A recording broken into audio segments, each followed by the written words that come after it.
Richard Evel Schmidt.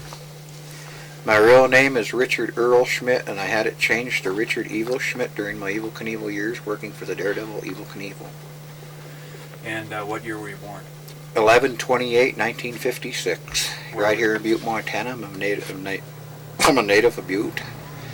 I've moved out of Butte several times. I've lived all over the United States, but I always come back to Butte, Montana. It's like a magnet that brings me back here.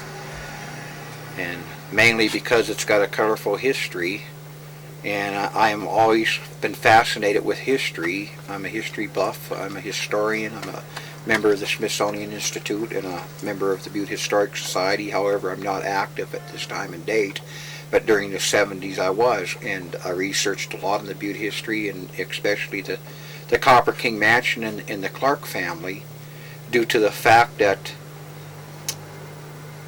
Ann Cody Smith at the Copper King Mansion sort of adopted me as her son, and it was necessary for me to live at the Copper King Mansion to know this history of the Clark family. So therefore I did a lot of research that later was used in developing the tour guide information for the tour guides there.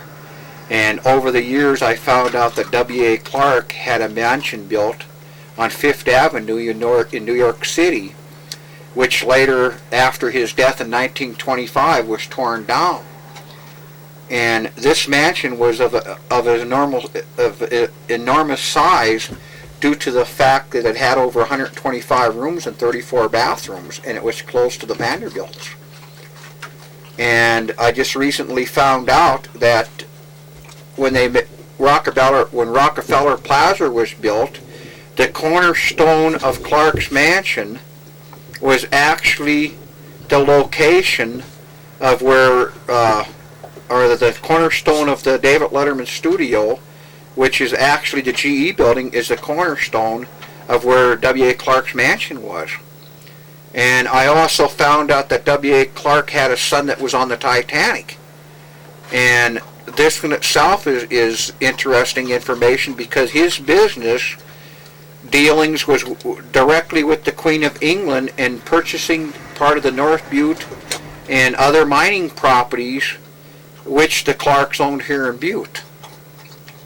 And growing up here in Butte, moving away and coming back, my family moved to Oregon in 1969 and then came back to Butte, Montana in 1972.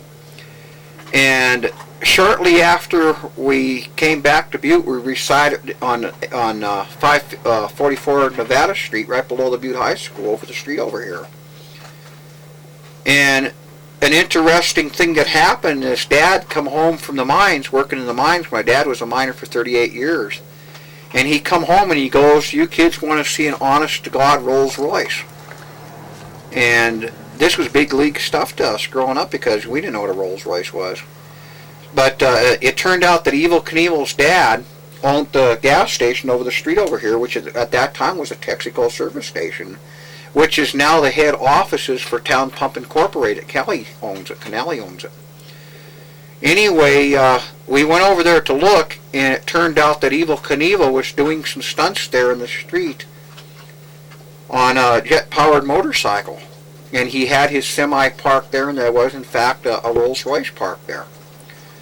And I found out later that Evel Knievel had a chauffeur, a black chauffeur, that was black American by the name of Tito.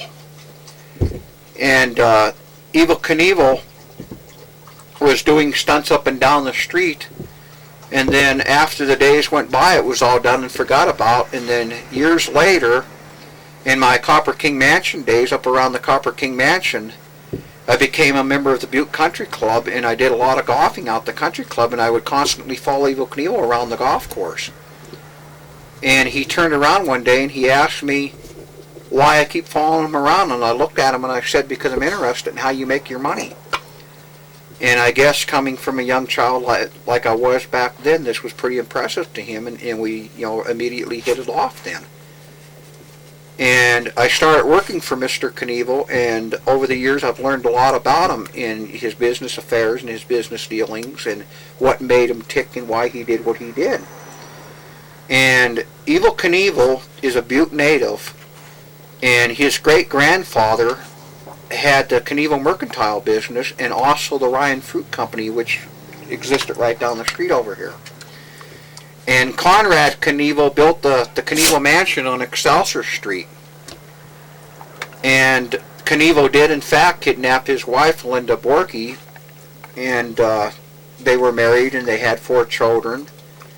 And his children now are all grown up. Tracy's married to a missionary, and Robbie's doing his thing, following his father's footsteps, being a daredevil. And Kelly is working in Las Vegas. He has a telecommunications incorporated over there, and he's in the telemarketing business. And little Alicia is married and still residing here in Butte, and she works out here at the the Best Western Hotel down here, if it is Best Western. Well, anyway, Knievel and I became very good friends, and I'm admired by the guy because he put his life on the line to do what he does. And an interesting thing that bothers me is because being the daredevil and doing what he was, in his earlier years, nobody bothered him. The IRS, the Internal Revenue, nobody bothered him until they saw the potential of how much money he could make when he jumped the Snake River Canyon. Then they started auditing him and basically messing with his life. And Evel Knievel made a heck of a lot of money. He had a fleet of 3 Learjet airplanes, which he called the Montana Rare Birds. He had a pilot that was a big hole rancher that I never did really know his real name, but his nickname was Ray Gun. And he had some of the most luxury cars, some cars that you never even heard of, like Stutz Blackhawks. He had 3 of them. And they had musical horns. One of them would go da-da-da-da-da-da-da-da-da. Then the other one would go da-da-da-da-da-da in sequence. And he had Cadillac pickup trucks, and he had yachts, and he made a lot of money. And had he had a better education and better people working for him, which there's nothing wrong with the people that did work for him, he would have made a heck of a lot of money in doing what he did. And you have to admire the guy, because when he said he was going to do something, he went out and he did it. And during the 1970s and the peak of his career, he did a heck of a lot for Butte. He practically put Butte, Montana on the map. And he spent a lot of money here, and he built his home here. And the Knievel story is a fascinating one in that